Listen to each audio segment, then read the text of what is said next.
Hey everyone, this is Amanda Phillips posting for Module 4 RBI evaluation for math, and I chose to read more about and evaluate the online math intervention DreamBox.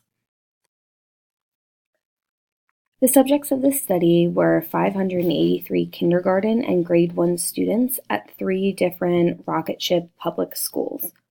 Rocket Ship Education is an organization and charter magnet that focuses on blended and hybrid learning.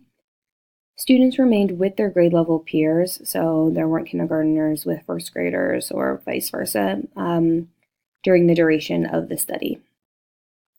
87% are Hispanic students, 81% were English learners, 88% were eligible for free and reduced lunches, and 4% had been identified for special education.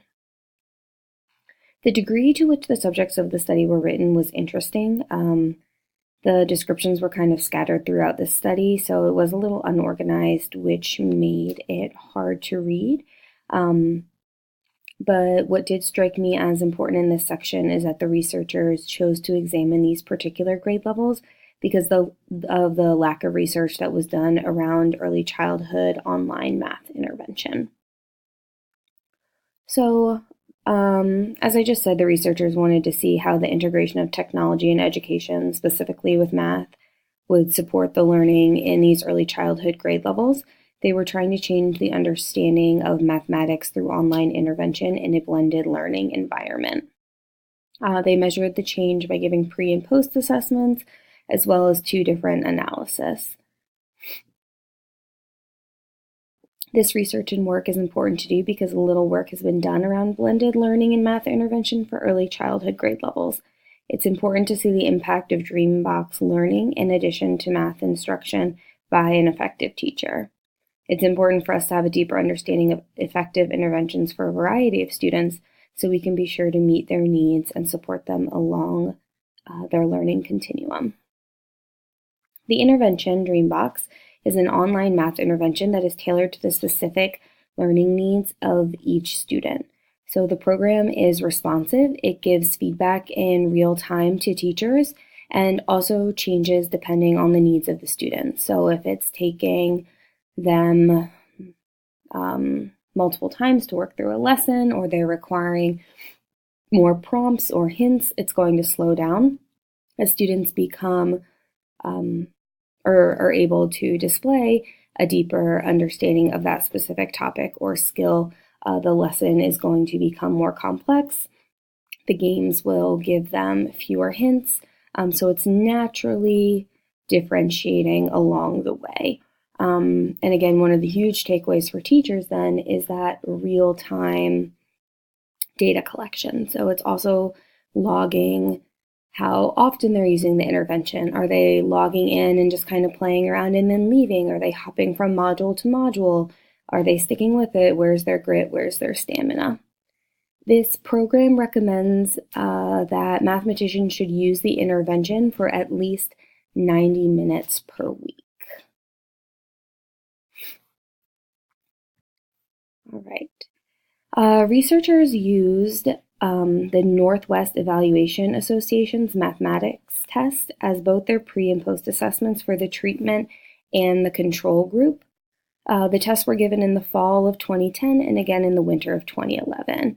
And although the researchers broke down the test scores into specific categories like overall performance, problem-solving, number sense computation, measurement and geometry, statistics, and probability, it seemed to be missing a lot of components. I was amazed that the researchers didn't use the data provided by DreamBox to show growth and progress.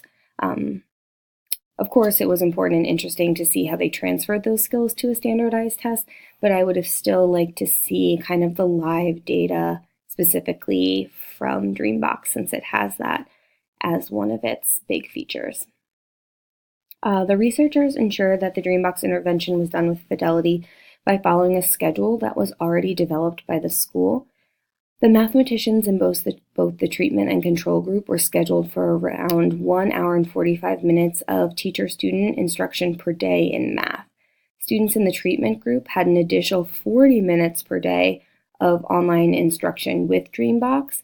And then at that time, the kids in the control class were engaged in literacy instruction. But by having this automatically built into their schedule, they're already setting up their experiment for success.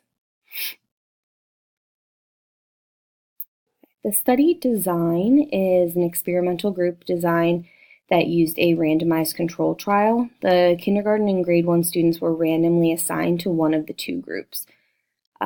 So they did this with a 4-to-1 ratio, the treatment to the control group. Both groups received face-to-face instruction with a teacher, and this design was written with quality, describing the process in groups appropriately, especially considering the high number of subjects involved in both the treatment and control group. We're still talking about over 500 students. So, the results. The DreamBox intervention improved students' scores overall, especially on the subtests of measurement and geometry. There was no real significant increase with the scores on problem solving, number sense, computation, and statistics. But those in the treatment group scored an average of about 2.3 points higher on their post-assessment than their peers in the control group. DreamBox showed an increase in student test scores for our youngest mathematicians. However, I do believe it would have been beneficial to see the breakdown of progress for the subgroups a little clearer, or also within kindergarten compared to first grade. I would have some questions for the authors and their analysis, including, is DreamBox effective for students with disabilities? Did these students access DreamBox outside of school? Were the login credentials shared with parents? Did the program recommend outside use for increased results? So although the results were shared and presented clearly, I still feel like I had a lot of follow-up questions. The authors share that there was an increased amount of research done around online intervention programs, specifically for elementary, middle, and high school learners. The authors noted that there has been a significant lack of research studies done around online learning, including DreamBox, with our younger students. So this research was their way of showing the importance of looking at online intervention programs for the early childhood grades. Therefore, the authors did not compare their findings to those of other studies. Although they did include a literature review portion and a discussion portion within the article, I found it surprising that they couldn't find any early childhood studies to compare their results to. However, if that was the case, I'm glad that they were able to kickstart some research and analysis around online interventions for the young ones. The article included no limitations or sections including limitations within the research. That in itself is concerning, but worth identifying. So when I think about using DreamBox at my school, a few different things come to mind. I'm currently the math specialist at my school after being a fourth grade teacher here for 2 years prior. During my time in the public schools of Northern Virginia, I also worked as a Title I math specialist and math coach, and actually brought DreamBox to one of the schools that I was working at.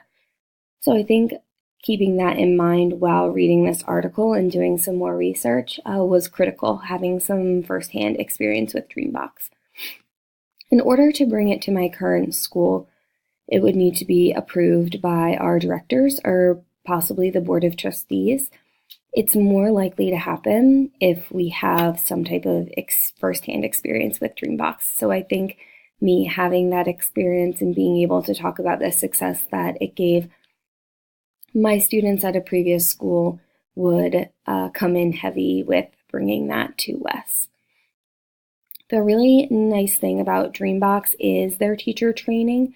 They will send a team to your school to do a half or full day hands-on training. They're really engaging. They want to make it work for your school, understanding that all schools and schedules are in different places. They also offer really wonderful support. I would spend time video chatting with different representatives from DreamBox and really making sure that we could tailor to the needs of my students and my school. As far as a fair timeline, I think having researched the program, getting it approved, getting teachers trained, we are already in April. So I think this would be something that if I brought to my administration would be able to get teachers trained maybe late summer or the fall, but I would probably want more time. So I'm thinking it would take probably a year to implement. And I think the biggest concern with my school would be being able to find the time within our complex schedule and the constraints around timing. This is important to note that this is in addition to math instruction, so would still want students present for the entire math class, and then this would be additional. But I really do think that my students at my current school would show academic improvement as a result of using DreamBox. The fact that it is giving them feedback in real time and adjusting in that moment is really powerful. I love the information and data that teachers are given because that's going to help them plan for small groups. How are we spiraling back? What needs to be retaught to the class or a certain strategy group? But there's a lot of data collected, and this is keeping students engaged in an intervention while you could also be meeting with students. So it's really going to be able to maximize our time with our kids. So overall, it is a good intervention. I think that this research article didn't really do it justice. I am going to kind of dig around and see what other more recent reviews and research I can find on DreamBox, and then definitely think about bringing this up to my admin and seeing if something like this would be possible at our school. We currently use Motion Math, so some of my next steps are also going to be comparing DreamBox to Motion Math and kind of looking at the pros or cons or how they're similar. But I hope you found this helpful and that you're having a great day. Thank you.